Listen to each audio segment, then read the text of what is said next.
Right, let's all try.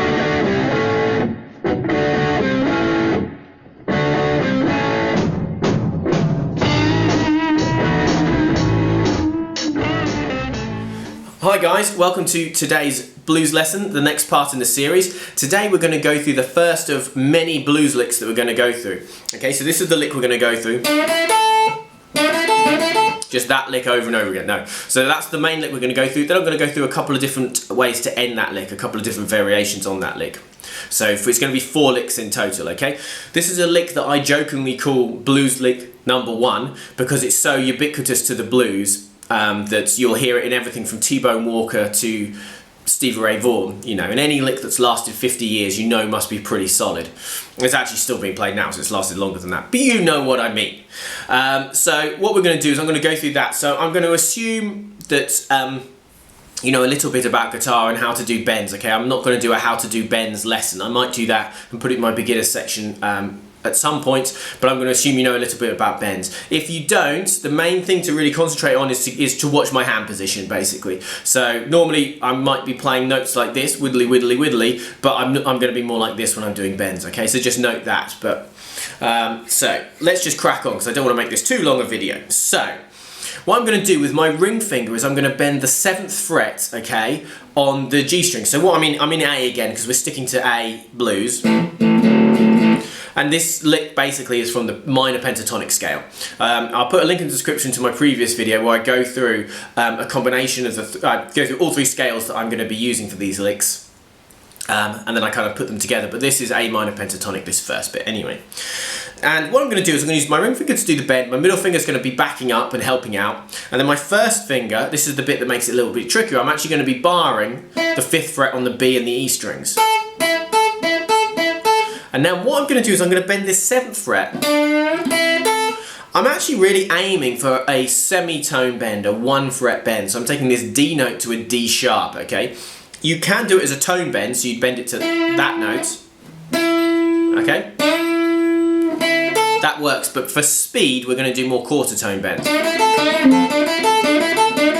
That's more how I would do them as well, was with quarter tone bends, okay? So that's what I'm going to teach today, okay? So as with all the licks that I'm going to teach, all these blues licks, you know, you can change them if you prefer them another way. It's just giving you an idea and giving you a place to start from.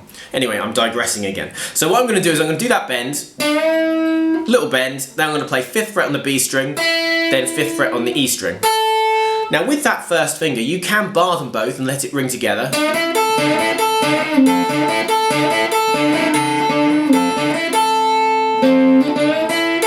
Yeah, you can hear everything's kind of ringing together a little bit. I never let it ring too much, you know, but you can do, and that's got a more kind of rock and roll-y 50s feel, you know. But what you can also do is you can make it a bit cleaner by what you do. Oh, I just got a message on my phone.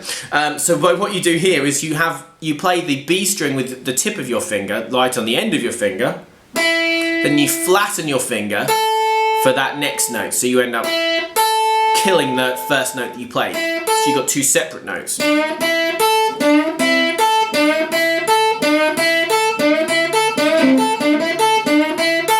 Okay, so I do that normally, and I do it without even thinking about it as well. And that is blues lick number 1. So that is one of those licks that you can do over and over again. Or you can just do it once and then move on to something else, okay? So it's a really important one to practice. Now, the way I'm going to pick it, I actually naturally,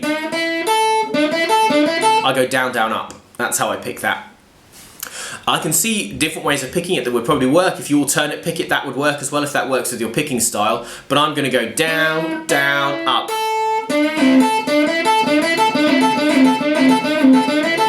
Okay?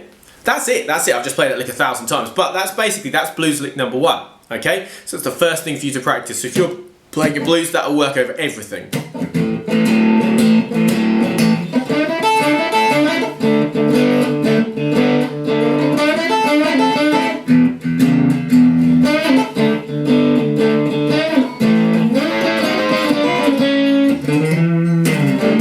Okay, so it just just sounds good over all of them. What I'll do in the future is I might do some licks that are specifically to be played over the D chord or the E chord, but for now that will work over everything. So that is the first thing for you to practice. Okay, so once you've got that sorted, here are 3 variations on how to end the lick, I guess, or move on to another lick, or just variations of it to make it sound cool. So what I'm going to do is I'm going to play the lick just the same. Then for the first one, what I'm going to do is I'm going to stick to the A minor pentatonic, and I'm going to play this 8th fret on the B string. Okay, now I'd naturally play that with my pinky for a couple of reasons. One, I quite like trying to play quickly and getting all those fingers working, okay? And 2, I don't have particularly big hands, so I will often use my little finger. Now, would T-Bone Walker have used his little finger, or someone like B.B. King? No, they wouldn't. They would have used their ring finger, so feel free to do that as well. Okay? Whichever feels more comfortable for you, I'm fine with. I'm then going to play 5th fret on the B string again with my first finger. Then I'm going to go back and play that 8th fret. Put some vibrato on it, so I've got... or with my ring finger. Okay? What I'm thinking there with my vibrato, I like to hold the note just for a tiny bit, and then put the vibrato on. Vibrato really is just a bend, just done very quickly. You're just doing lots of bends. Like that. That's all vibrato is, and you can do slow vibrato. You can do fast vibrato. You can do something in between. You can do wide vibrato. Whichever you feel most comfortable with. That's one of those things, again, that's kind of yours to choose. So that's the first variation. The second variation, I'm going to stick to that A minor pentatonic, and what I'm going to do is I'm going to play that lick again. Then I'm going to play the 8th fret on the E string this time. I'm going to do another quarter tone bend. Then I'm going to resolve it to the root. This is the A note, which is the root note. That's the minor third, which I'm just curling to the major third.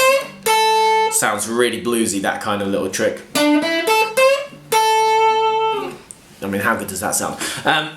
So, very, very, very simple. But this time I am actually going to use my ring finger for that bend. And this is something that really I have to keep talking to my students about. When I'm doing my bends, I'm always getting the right technique. You know, just I'm doing this bend properly. Doesn't mean I'm not going to do this bend properly and do it like this. You know, I'm going to do all of my bends properly. Okay?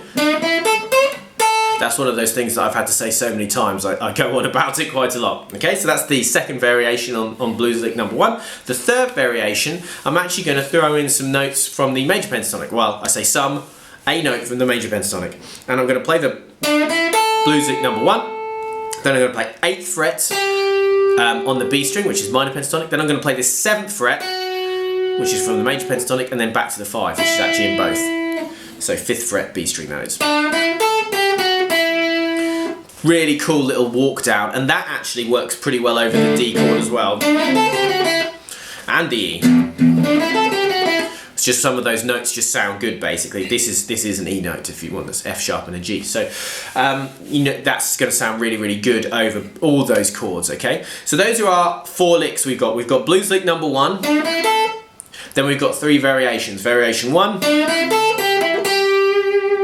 variation 2.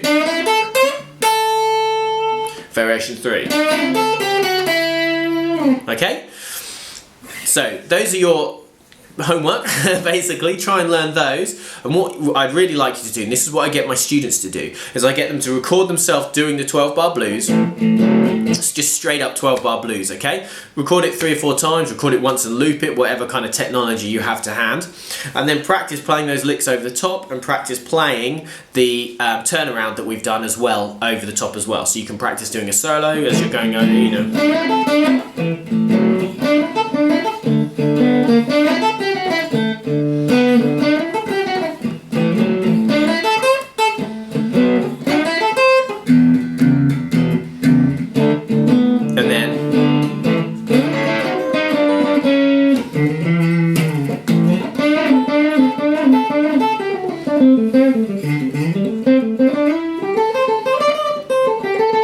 Play too many notes. Anyway, just that's basically how I would like you to practice it, and hopefully that'll get you used to playing some blues solos. And then next time, God, I look super white, I need to get out and get some sun. Next time I will do some more blues licks. So the idea next time is I'm just going to add some more variations to that blues lick number 1, and we're going to add some that are more specific to the D and the E chord. And then after that we're going to spend a lesson probably just talking and discussing improvisation, because it's quite a tricky concept. And that's it. As usual, please like the video, please subscribe to the channel, please share the video with your friends, please comment on the bottom. Please comment if there's anything else you'd like to see in this blues series, or any other series you'd like to see me do. I do love the blues, so I'm always happy to do that, but obviously I've played lots of different styles of music, so I'm happy to do pretty much anything. I forgot to put my wedding ring on again, so I'm going to go find that, and I'm going to say goodbye. Bye bye.